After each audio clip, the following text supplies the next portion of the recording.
gue juga bukan tipe yang selalu di komputer gitu loh. Jadi kalau misalnya the fact kayak kita harus daftarin online segala macam tuh kayak ngebingungin banget. Terus habis itu at the same time juga orang tua gue juga bingung. Jadi kita tuh kayak sama-sama bingung, minta tolong orang apa segala macam. Jadi just that kind of idea itu tuh udah intimidating banget ya.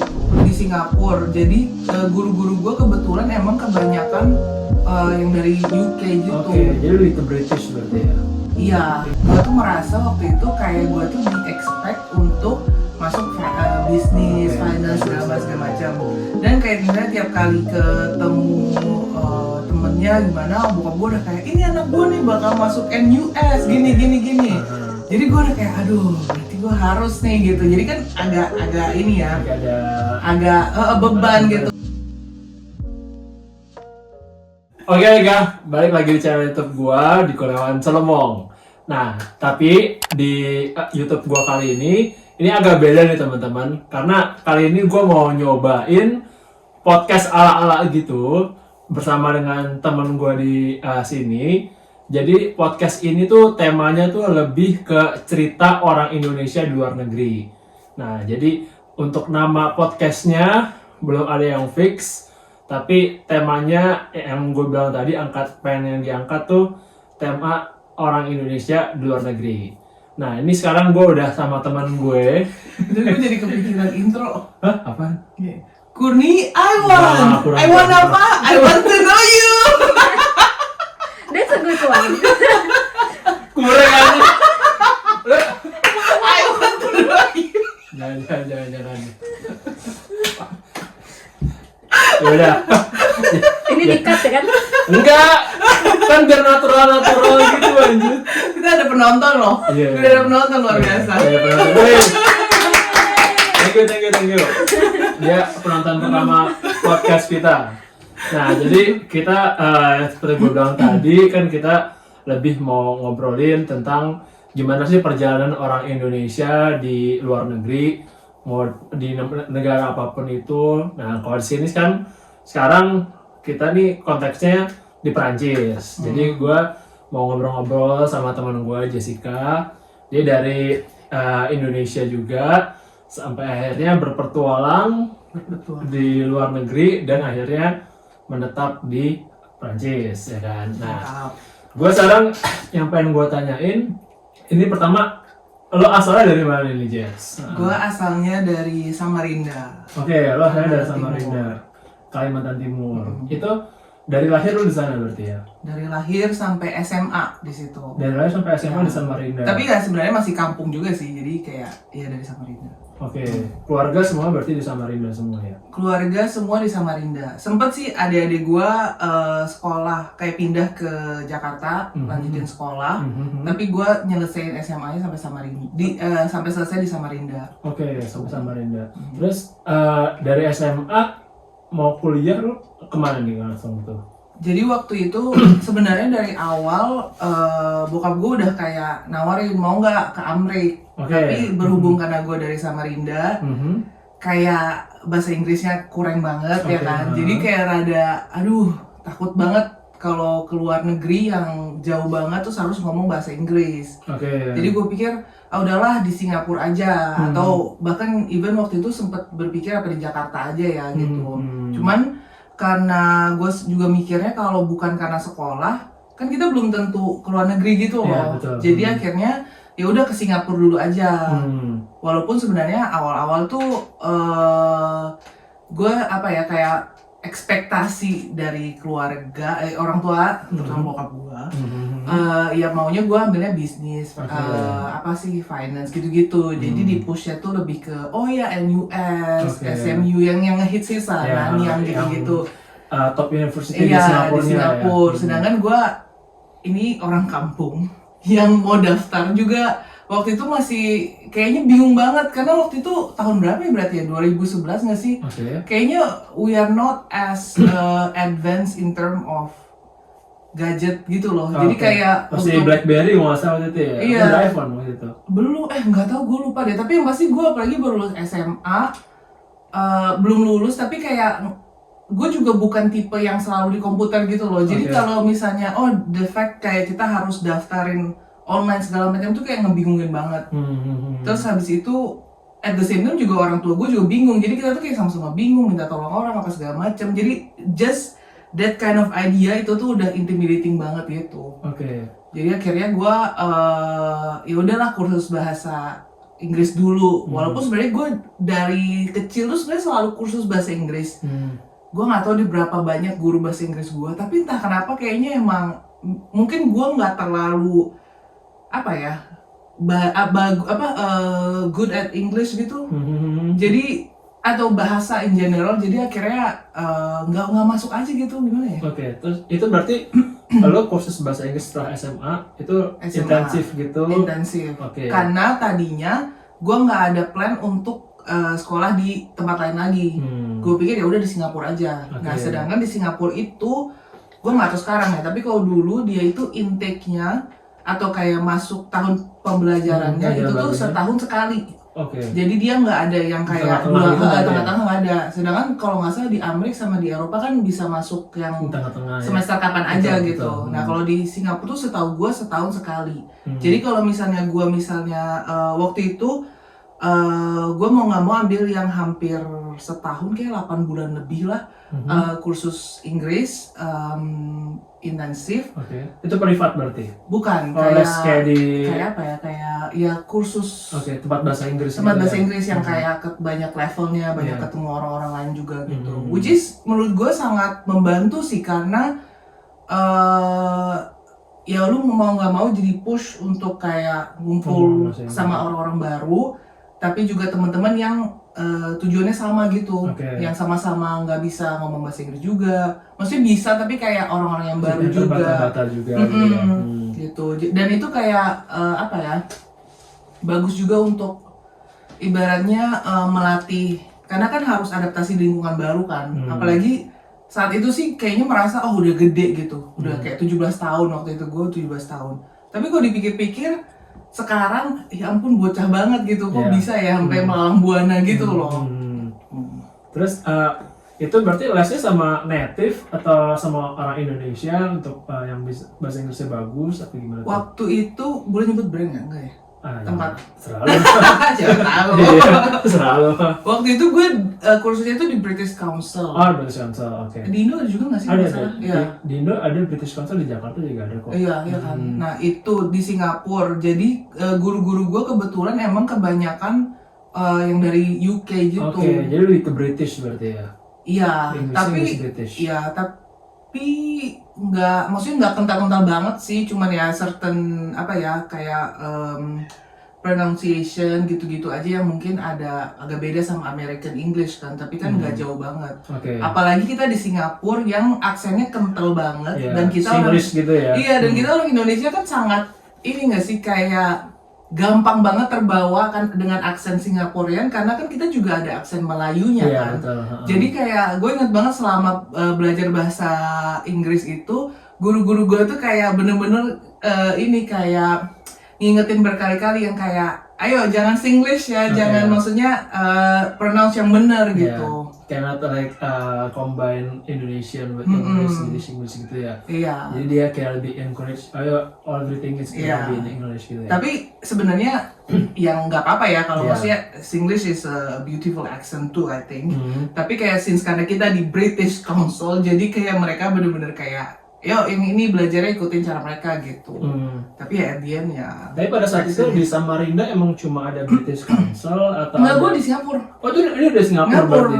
Jadi lu dari les bahasa Inggris itu langsung di Singapura? Langsung di Singapura. Karena kalau misalnya, karena gue dari SMA emang ya maksudnya mau nggak mau, bukan mau nggak mau sih, kayak gimana ya, kayak ibaratnya ya mau keluar gitu kan. Jadi terus emang ini clear dulu. Berarti lu Samarinda sampai SMA. Preparation bahasanya itu udah bukan di Samarinda lagi, tapi langsung di Singapura. Iya, karena sebenarnya di Samarinda gue pun udah les berkali-kali gitu, tapi kayak nggak kena aja. Progresnya masih kurang. Iya, karena gue inget waktu belajar bahasa, waktu yang finally belajar, mungkin karena dipraktekin langsung kali ya. Dan mau nggak mau survival mode gitu kan, harus kayak harus bisa ngomong, harus bisa ngerti gitu. Itu gue inget banget pas belajar hal yang sama, misalnya tenses apa gitu, itu gue baru kayak gue udah pernah belajarnya tapi kayak baru ngerti, bener-bener baru ngerti di situ gitu. Nah itu waktu itu dari Samarinda ke British Council di Singapura, itu kayak lo ada placement test dulu kah, atau lo kayak langsung aja ke Singapura, terus lo langsung kayak ya udah daftar dan langsung les gitu? Seingat gua waktu itu sih kayaknya kita datang ke tempatnya, terus juga ngobrol kalau mau daftar, dan memang ada placement test, tapi bukan yang kayaknya yang udah yang langsung aja di tempat, yang kayak kalau nggak salah 30 menit 1 jam lah kurang lebih ngerjainnya, cuma biar dia tahu aja kasarannya, levelnya di mana, biar tahu bisa masuk di mana. Kalau nggak salah gitu sih. Tapi gue nggak tahu, mungkin sekarang ada yang bisa ini juga mungkin online kali ya, karena ini agak fast forward, waktu gue di sini juga gue ambil khusus bahasa Prancis kan, dan di sini itu kalau nggak salah ada yang bisa ambil placement testnya online. Jadi pas datang kita udah bawa nih levelnya segini, nanti tinggal kayak tes speaking doang gitu. Tapi pada saat itu ya waktu di Singapura itu kan jadi udah Samarinda ke Singapura tuh untuk les bahasa Inggris di British Council. Pada saat itu memang pilihannya cuma British Council atau ada yang lain-lain? Terus lo kenapa lo pilih British Council? Sebenarnya bukan spesifik sih. Jadi oke. Backstory-nya, karena kan nyokap bokap gua, mungkin mereka sebenarnya nggak bener-bener nge-push sih, tapi ya namanya kita anak-anak ya. Jadi kita merasa, aduh ini terpressure, walaupun ternyata nyokap bokap gua tuh nggak mencoba untuk pressuring gitu loh. Cuman gue dari yang gue lihat dan gak ada planning sebenarnya mau ambil bahasa Inggris, karena menurut gue ya gue sebenarnya bisa-bisa aja, cuman ya nggak tahu ya, mungkin emang belum berani aja gitu kan. Nah terus gue ingat waktu itu disuruh daftar aplikasi untuk masuk ke kampus-kampus ini, di 3 kampus ini terutama, dan semua itu online. Dan gue inget banget kita nggak ada yang ngerti, tapi kita juga nggak tahu ya, mungkin kalau waktu itu belum ada pikiran, mungkin kalau di Jakarta udah mulai common pakai agen untuk daftarin, tapi kita tuh kayaknya mungkin karena di Samarinda mungkin kurang informasi atau gimana, juga kayaknya mungkin merasa kayak masa sih nggak bisa ngelakuin sendiri gitu, jadi ya dicoba sendiri. Jadi nggak pakai agen. Terus akhirnya daftar, tapi mungkin emang pertama dasarnya gue emang nggak cocok mau masuk major ini. Terus juga ada ini juga kayak elemen gak ngerti gitu, karena gue inget kalau nggak salah satu dari aplikasinya kita apply-nya tuh di national, bukan international. Karena gue mikirnya gini, kalau kenapa internasional, kan gue orang Indonesia. Ngerti gak sih, kayak gue pikir kalau walaupun ini kan pandangannya dari Singapura gitu, berarti ya kita termasuk internasional gitu loh. Gue tuh mikirnya di Indonesia kalau sekolah nasional sama internasional, yang satu tuh yang kayak bahasa Inggris, bahasa apa gitu-gitu, yang nasional ya yang biasa aja. Jadi gue sempet, kalau nggak salah gue ingat salah satunya gue daftar nasional lah, ada yang gue harus ambil tes SAT atau apa, habis itu gue nggak ngelakuin. Terus ada yang aplikasi yang gue submit, gue daftar tapi gue nggak submit gitu loh. Jadi tuh kayak banyak banget sana sininya yang gak jelas, tapi gue juga tidak, mungkin ada most of it juga karena gue ngerasa gue nggak mau masuk ke bidang ini. Jadi akhirnya gue juga kayak apa ya, procrastinating tapi yang disengaja gitu loh. Nah gue ingetnya bokap gue itu nanya mulu, gimana nih udah dapat nggak hasilnya? Kalau nggak diterima pun kan harusnya dikabarin. Tapi gue kayak nggak tahu, belum ada, kayak gue kayak ya emang nggak tahu, tapi juga kayak ada feeling ya emang kayaknya nggak jelas nih gue ngerjainnya. Terus akhirnya kita terbang nih ke Singapura, saking bokap gue juga penasaran banget kan. Bentar, pas lo terbang ke Singapura itu berarti lo udah pakai visa student buat belajar bahasa Inggris? Belum. Jadi waktu terbang ke Singapura itu tuh purely karena nyokap gue tuh pengen tahu, kok kita nggak dikabarin. Kalau nggak diterima pun kan harusnya dikabarin. Di posisi ini ceritanya udah mendaftar ya ke kampus-kampus ini. Terus dan kita tuh mampirin kampus-kampusnya. Harus tahu, gue kayak ke NUS, gue ke Nanyang, gue ke SMU, 3 kampus yang harusnya gue daftar. Tiga-tiganya tuh ya ngomong ke bokap gue, ibaratnya aplikasinya tuh nggak komplit. Lu bayang gak sih bokap gue marahnya seberapa?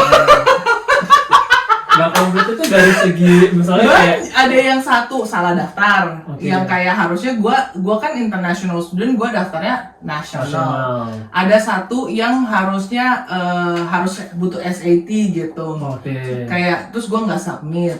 Ada satu yang kalau nggak salah harus bikin essay atau apa, gue bahkan udah nggak inget deh, pokoknya nggak karuan semua lah. Dan gue tuh sebenarnya tahu, tapi gue juga nggak berani ngaku gitu loh.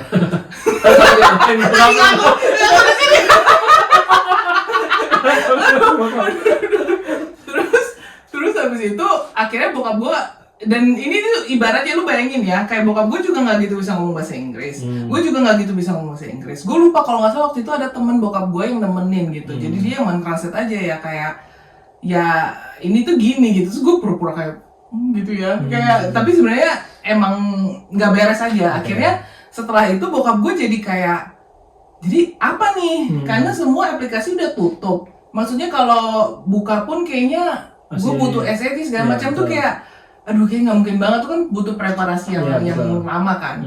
Terus akhirnya disitulah yang gue bilang udahlah kursus bahasa Inggris aja. Walaupun memang niatan gue udahlah gue kayaknya belum pede nih untuk kayak tinggal di luar negeri yang berbahasa asing. Terus gue harus kayak apa sih namanya, langsung terjun di kuliah gitu-gitu. Toh gue, karena gue tuh sempet mikirnya gini, kan gue waktu TK itu akselerasi. Jadi loncat setahun. Jadi angkatan gue itu angkatan setahun di atas gitu, gimana ya? Misalnya gue kan 94 nih, tapi gue angkatan 93 gitu. Jadi gue tuh kayak mikir, gue kan ada ekstra 1 tahun. Gak apa-apa mundur dikit ya. Mundur dikit gak apa-apa, gue pikir. Jadi gue kayak karena waktu itu juga ada teman gue yang kayak emang kesana untuk kelas bahasa Inggris dulu. Jadi gue pikir, oh that's not a bad idea. Akhirnya langsung lah ke kalau nggak salah nyari-nyari, oh ada nih kursus British Council, terus kita kesana langsung daftar langsung segala macam. Ya pokoknya udah diberesin, karena kan emang udah ya nggak ada pilihan lain juga. Toh gue juga kayaknya lebih tenang di situ. Walaupun ya orang tua gue kecewa banget. Karena expect-nya masuknya ke 3 universitas. Iya, apalagi tuh maksudnya receh gitu loh alasannya, lu nggak masuk karena gini. Gue inget banget pas gue pulang ke Indonesia, nyokap gue nggak ikut waktu itu ke Singapura. Gue inget banget dia tuh sekesel itu, dia tuh sampai kayak, kamu tahu nggak, mama aja di sini kayak daftar nih universitas, bayar uang sekolah apa itu sendiri. Masa daftar doang nggak bisa gitu loh. Terus gue tuh di situ gue tertampar banget, tapi bukan yang sedih apa, tapi lebih kemalu sama diri sendiri gitu loh, kayak gimana sih gue kayak gini loh, gue nggak bisa ngelakuin sendiri. Tapi gitu. Bener-bener maksudnya bukan, kan ada yang kayak biasa shaming, tapi malu, tapi kayak emang bener gitu loh, gimana ya, bukan yang kayak sedih karena diomongin gitu. Gue kayak ya juga ya, maksudnya gue tuh yakin nggak mungkin lah orang yang mau maksudnya segala sesuatu tempat ya, misalnya mereka mau ada student masuk terus kayak mereka persulit gitu, ngerti nggak sih? Kan selalu karena pasti mereka pengennya ada student. Maksudnya informasi itu selalu ada di situ. Maksudnya sesimpel misalnya lu mau daftar gym atau apa, itu informasi itu di situ. Betul. Sekarang lu mau nyari apa enggak, ya kan? Jadi tuh kayak juga ya. Dari situ baru gue kayak bener-bener akhirnya pas selama kursus bahasa Inggris itu gue juga sampai cari tahu. Terus habis itu emang ada berarti pas total kursus bahasa Inggris itu visanya juga langsung diurusin sama British Council bahwa lo akan stay longer di sana untuk kursus bahasa Inggris gitu. Kayaknya iya deh. Jujur gue agak lupa ya, kan ini kayak 10-12 tahun lalu. Tapi iya, kayaknya kalau nggak salah pakai visa turis harusnya. Jadi datangnya pakai visa turis, tapi habis itu dari British Council dikasih kayak semacam dokumen atau apa, habis itu kita ngurusin sendiri. Langsung kayak ada agennya or something yang kontak. Tapi itu bukan kayak, itu emang udah paketnya gitu loh. Baru nanti dia arahin ke kantor imigrasinya gitu-gitu untuk dapat yang visa long term gitu kan. Itu kan akhirnya lu pindah ke Singapura untuk kelas bahasa Inggris. Itu campur-campur sama warga negara lain atau orang Indonesia doang apa gimana? Campur sih, seingat gue campur. Kayaknya sebenarnya tuh di Singapura kan banyak banget orang Indonesia ya. Cuman gue kayak lumayan beruntung, bukan karena gue nggak mau sama orang Indonesia, tapi kayak di kelas gue tuh bener-bener beragam. Beragamnya tuh nggak cuman orang Asia ya, kayak orang luar Eropa segala macam. Gue ingat gue ada teman dari Ukraine, dari mana pokoknya kayak bener-bener campur sama mereka tuh bukan mother tongue-nya bukan bahasa Inggris. Iya, gitu ya. which is gue sempet bingung lah, ini udah bule kok nggak bisa bahasa Inggris. Iya. Pikiran gue gitu di Indonesia semua bule bisa bahasa Inggris gitu kan. Gue kayak ini orang maksudnya dan bule dan maksudnya ya sorry putih gitu kayak kok lu nggak bisa bahasa Inggris gitu. Tapi ternyata dan itu juga gue kayak terbuka, maksudnya ya melihat dunia lah ibaratnya kan. Betul. Itu salah satu proses kita waktu kita keluar negeri. Iya, jadi kayak oh gitu beda-beda. Nah, terus akhirnya kan udah lu kursus bahasa Inggris di British Council di Singapura itu. Udah selesai kursusnya, terus gimana? Abis itu ngapain tuh? Nah jadi selama gue kursus, gue harus memikirkan dong, kayak gue langkah kemana nih, ya, dan gue udah kayak nggak bisa nih, gue gagal daftar lagi ya kan. Terus jadi selama setahun itu sebenarnya itu adalah proses gue juga untuk meyakinkan orang tua gue kalau sebenarnya gue pengennya masuk desain, kayak art gitu. Kayaknya gue nggak bisa nih masuk finance segala macam. Karena gue sempet coba gue sempet placement test untuk SAT. Gue pengen nangis. Karena cuma SAT. Buat yang nggak tahu SAT mungkin bisa lo jelasin dikit doang. Itu apa ya kepanjangannya? Science? Bukan ya? Apa deh? Admission test or something? Jadi itu kayak kualifikasi untuk bisa masuk ke dalam university di Singapura gitu. Iya, jadi tapi nggak cuma Singapura, setahu gue kayak lumayan internasional gitu loh. Dan jadi SAT itu yang which is gue nggak tahu ya kepanjangannya apa karena itu udah gue lupakan jauh di belakang.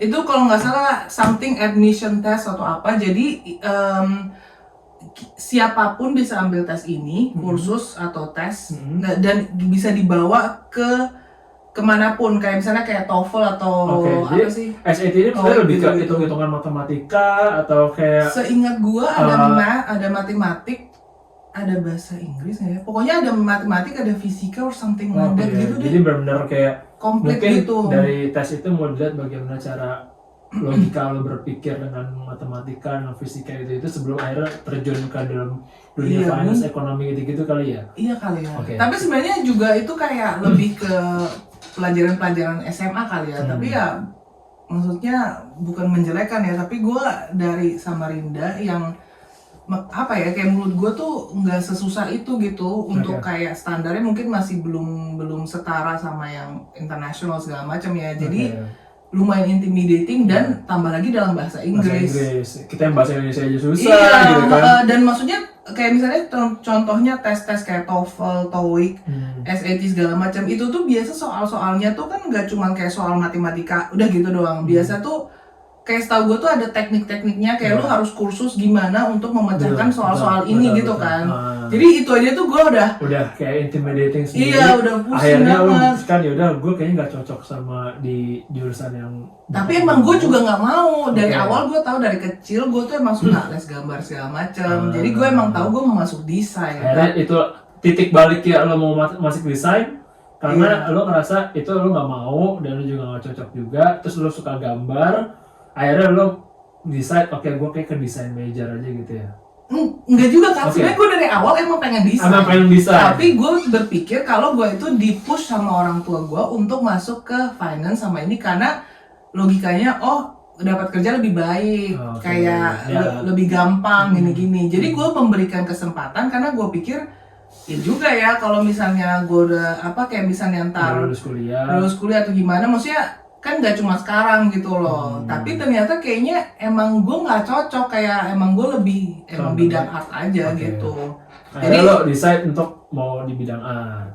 Iya, decided untuk fight this what I want gitu ke orang tua gue. Nah jadi sepanjang tahun itu gue cari-cari kampus yang di Singapura juga karena gue pikir udah gue di Singapura.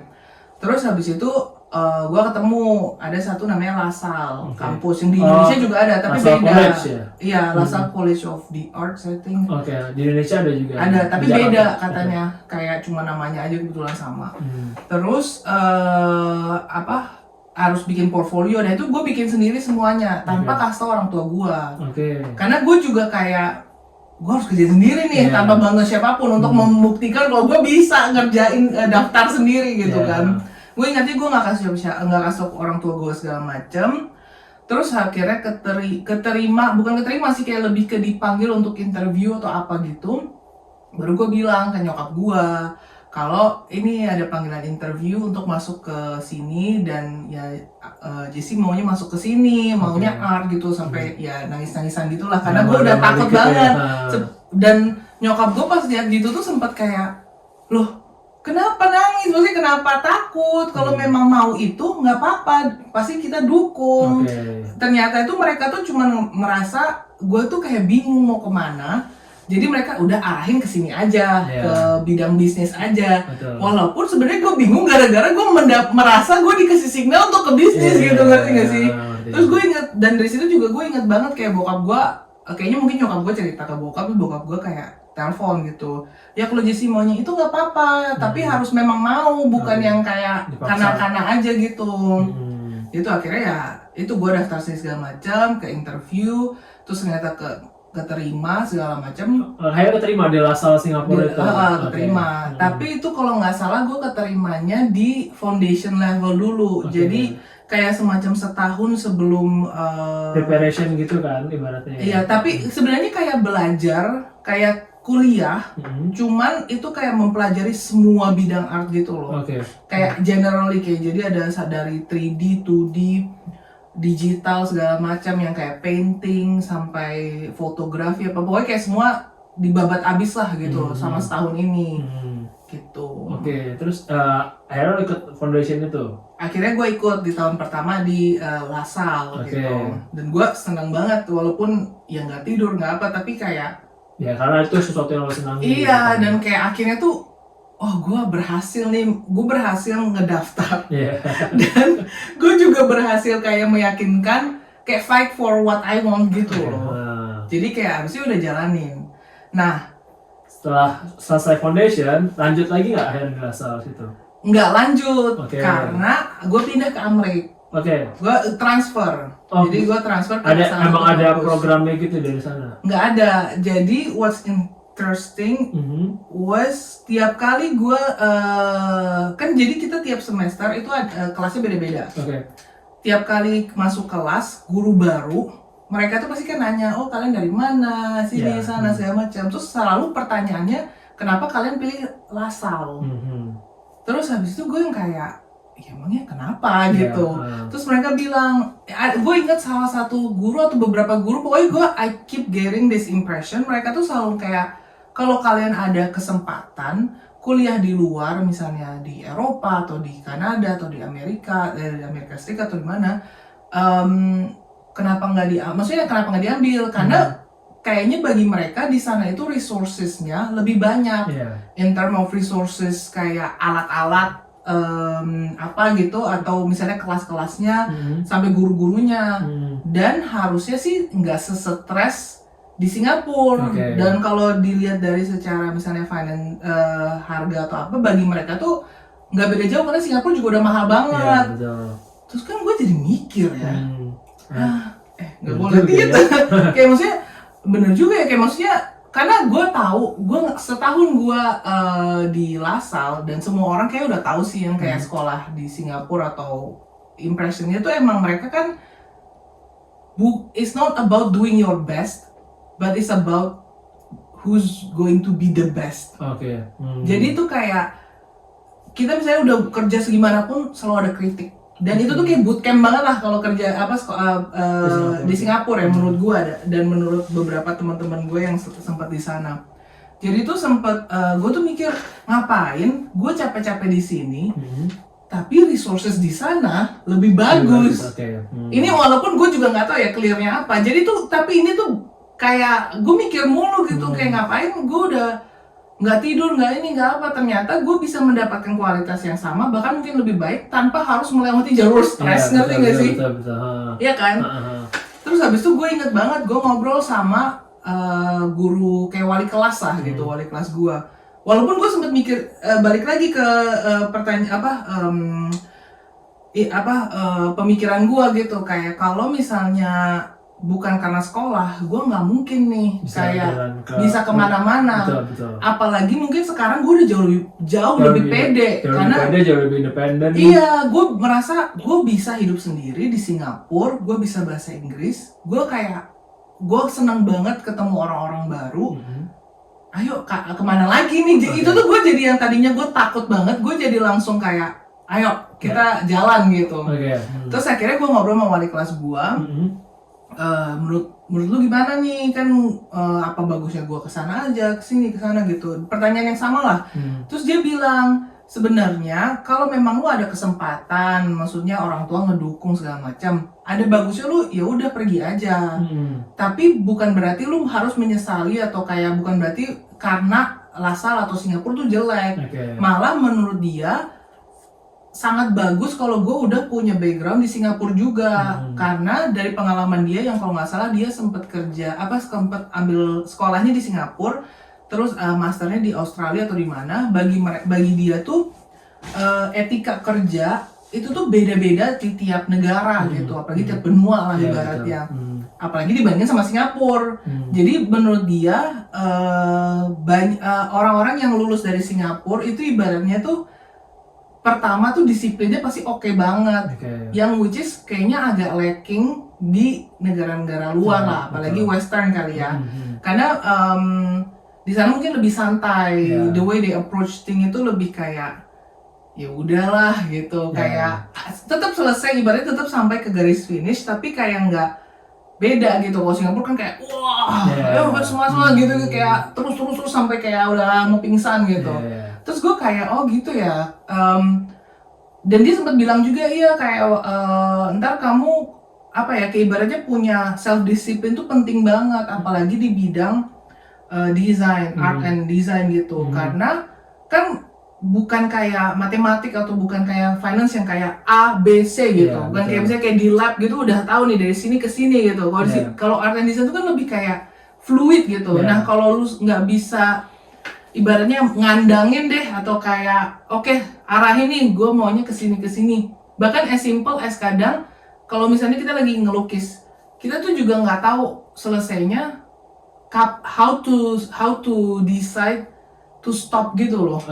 Itu aja kita nggak tahu kan. Jadi bagi guru gue, wali kelas gue di Singapura ini, dia bilang ini tuh skill yang penting. Maksudnya bukan skill yang cuma lu pelajarin, tapi kayak the whole thing itu akan memberikan apa ya, cara kerja lu, etika kerja lu gitu. Terus which is yang gue merasa itu benar banget sih, karena dari situ tuh gue jadi bisa ya disiplin dan segala macamnya, jadi tahu kayak gue juga mungkin udah diperes sebegitunya yang gue tahu limit gue tuh di sini, dan kayak gue bisa push lagi gitu.